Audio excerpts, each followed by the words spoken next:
Po, skaityčiau, sėkmingo savaitgalio ir laimėtos taurės, kur atidavėme ir jėgų, ir fizinių, ir šiaip emocijų iškrovėm nemažai, ir vis tiek šiek tiek pašventėm tą laimėjimą.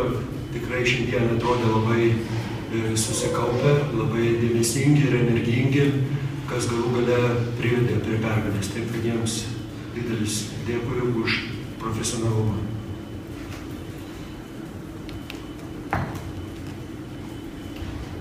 Treneri, kas leido Galatasaray sugrįžti rungtynes, nes buvo numetę nuo grįžti iki 10 taškų, kas atsitiko? Na, aš norėčiau pasakyti, kad jeigu ne Giulero tritaškiai, kurių jisai per visą Eurolygos sezoną iš viso yra įmetęs 4, o šiandien įmetė 3, aš galvoju, kad mes žaidėme 2 idealius kėlinius, tiek gynyboje, tiek puolime, ir buvo aišku, kad kažkada tai ar jie pakels savo kokybę, ar mes šiek tiek užstriksim, ir taip ir atsitiko, bet galvoju, kad rungtynės tikrai užtikrintai kontroliavom ir be didelio streso davedėmės iki pelnytos pergalės.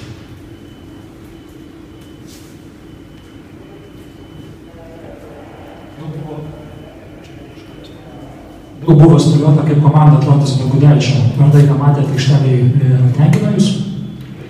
Na, aš galvoju, kai turėjom tik tai praktiškai vieną treniruotę pilną ir truputį kaip buvo akivaizdu, kad reikės rotuoti Jeftoką su Songaila, kuris yra tvirto kūno ir labiau gali žengti 5 pozicijoje. Šiek tiek toks, ne tai kad nerimas, bet tuo labiau, kad Gudaitis buvo tikrai labai geroj formui ir gaila, kad jo nebuvo.